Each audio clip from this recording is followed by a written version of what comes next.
नमः शिवाय। ओम नमः शिवाय।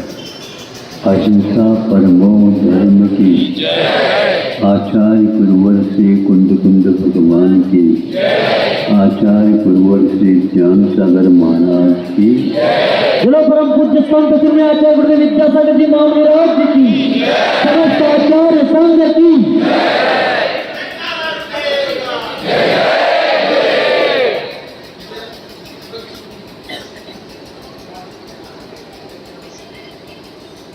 आज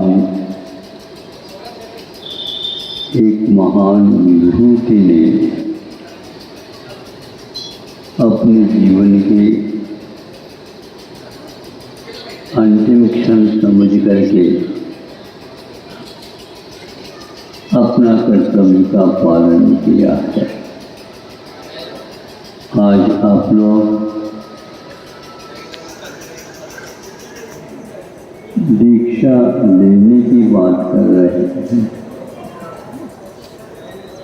और मैं आज के इस पवित्र दिन को दीक्षा देने की बात की है।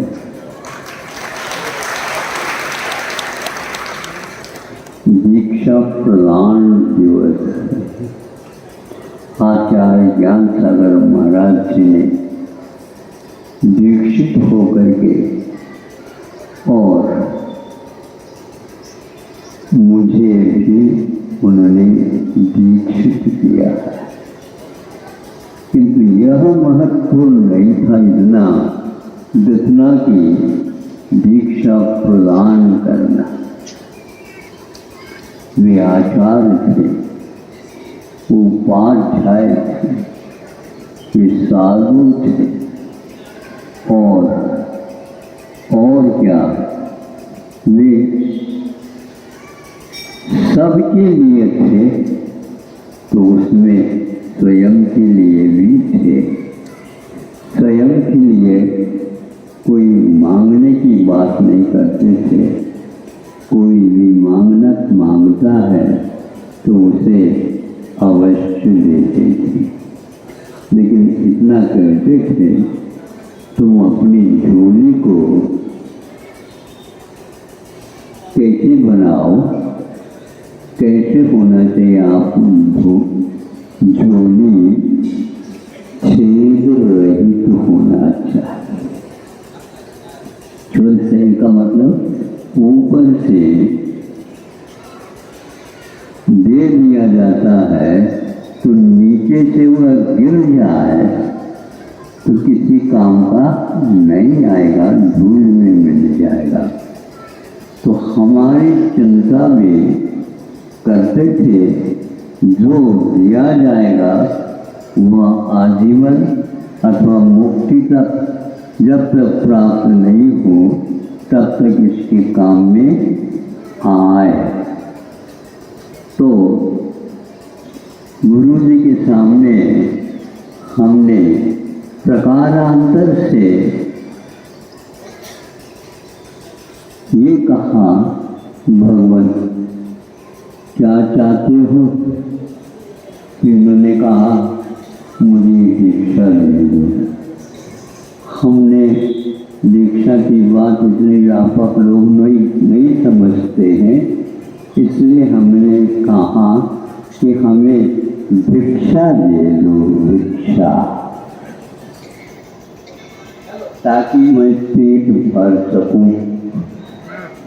लोग दीक्षा लेकर के दूसरे के ही मात्र कल्याण की बात करना चाहते हैं, किंतु मैं चाहता हूँ आपसे भिक्षा मांगता हूँ और आपको जैसे भिक्षा मिली और इस वृद्धावस्था में भी आप युवा की भांति सब लोगों को समझाने में लगे। एक व्यक्ति कुछ खाने पीने की चीज देता है तो वह कब तक, जब तक दोबारा भूख नहीं लगती तब तक काम में आ जाती। लगने के उपरांत मैं खाया ही नहीं था ऐसा अनुभव करता हुआ पुनः भिक्षा यानी भोजन कर लेता है। किंतु आपने तो एक बार ले लिया और लाखों के लिए आपने ऐसा रास्ता प्रशस्त कर दिया, इसका मैं किसी के सामने कुछ कथन कर ही नहीं सकता।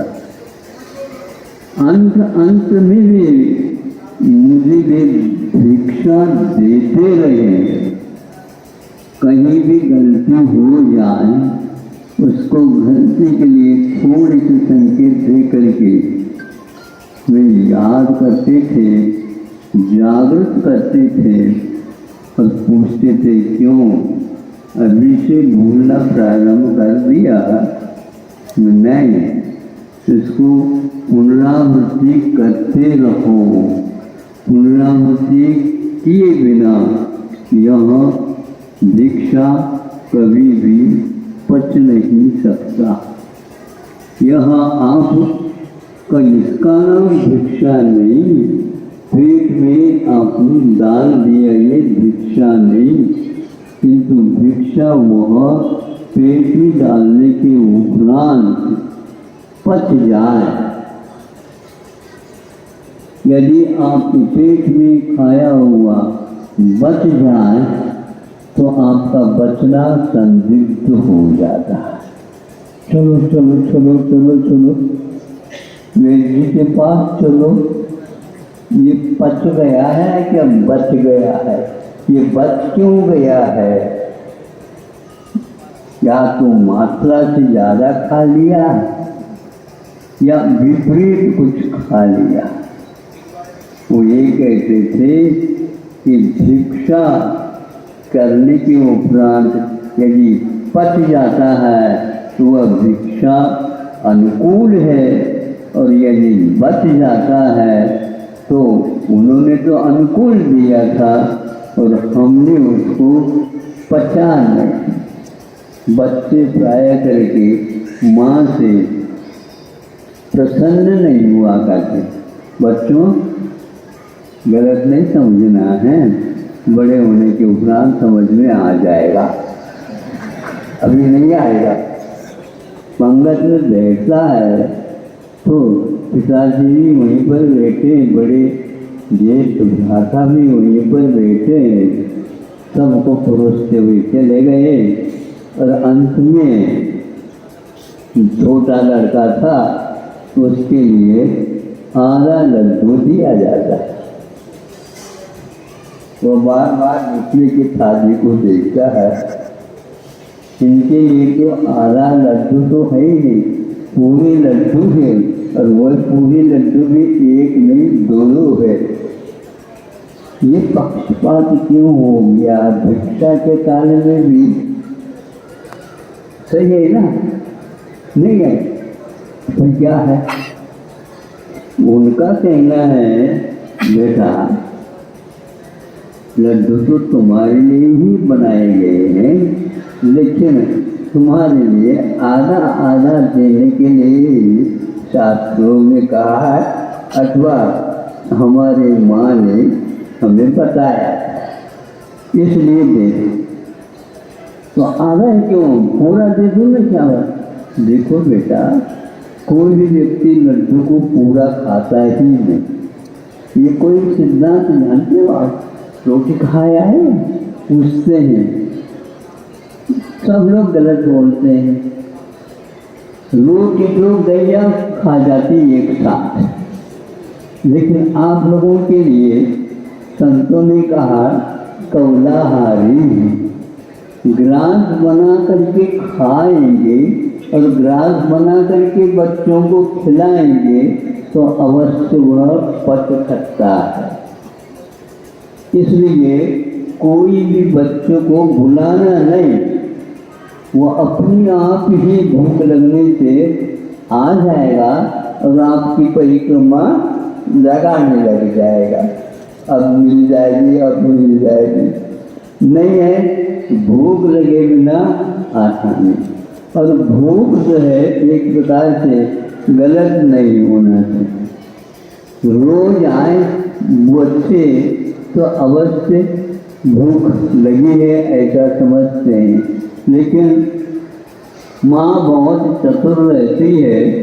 ये बच्चा रो रहा है या वस्तुतः भूख लगी है, वह हंसी मजाक के साथ मुँह करके रो लेता है, तो माँ भी हाँ बेटा कर करके जब वह सही सही रोता है उस समय उसको ऐसा लगता है कि आज तो मैं मनोरंजन नहीं कर रहा हूँ, अभी हमारे लिए भिक्षा दे दो। तब जब तक वह रोता नहीं तब तक दूध आदि नहीं दिया जाता। ऐसे ही हमारे गुरु जी थे, बुला करके खिलाते नहीं थे, लेकिन उतना ही खिलाते थे कि विद्या कालीन पक्षते, काल वाले समय के अनुसार ही उस खाया हुआ पच जाता है। इसलिए उन्होंने ज्ञान को ज़्यादा देने के पक्ष में नहीं थे, और भोजन चारित्र भी वो मांग रहा है इसलिए एकदम नहीं देते थे, किंतु यदि सही सही उसको भूख लगी है, कुछ सिद्ध होते हैं, लक्षण होते हैं, तो उसके माध्यम से दिया जाता है। ये कह रहे थे ना, दो बार उसी एक वाक्य को बार बार कहा, तो बार बार कहने की क्या बात थी? एक बार में तो हमें समझ में, लेकिन इनको अभी तक समझ में नहीं आया है, इसलिए दोबारा दो बार कह दिया। वह स्वयं कहाँ तक जागृत है देख ले, आवश्यक है। यदि जागृति नहीं है तो जिस समय बुद्धि से युक्तिपूर्वक गुरु जी ने कुछ बातें कही है उसको याद करो।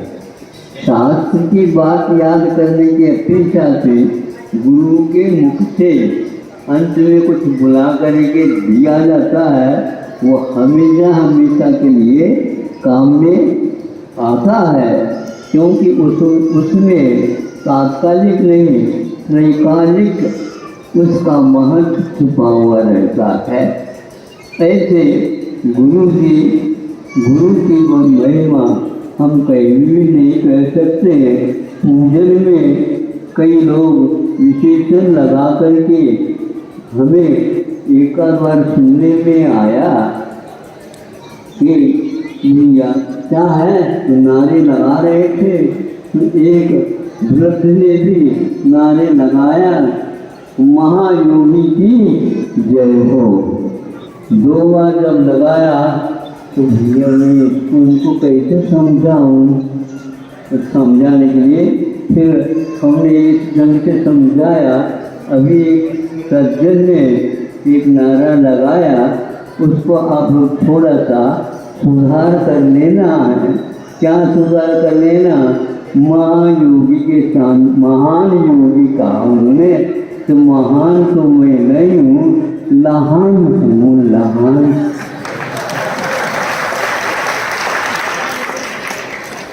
मैं लाल मेरे छोटा होता है, मैं छोटी कद का हूँ, अभी कुछ जानता हूँ नहीं।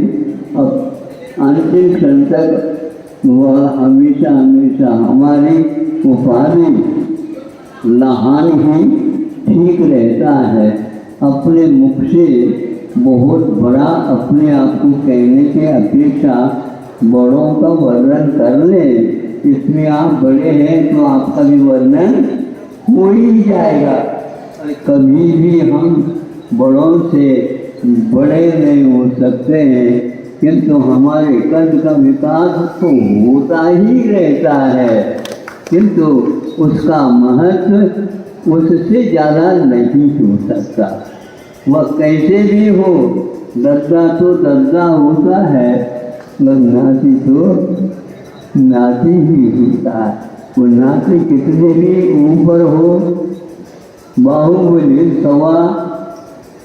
500 धनुष वाले होकर के भी वो समझाने के योग्य ही थे, इसलिए बड़े भ्राता हो करके उनको समझाने के लिए गया। गलती तो मेरी थी, तो क्या करें, हमारे गलती को क्षमा कर दे।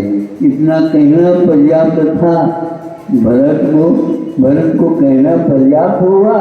और बाहुबली कहते हैं आप बड़े होकर के भी इस प्रकार कहते हो, मैं लज्जित होता हूँ। ऐसा भाव होते ही उन्हें केवल ज्ञान,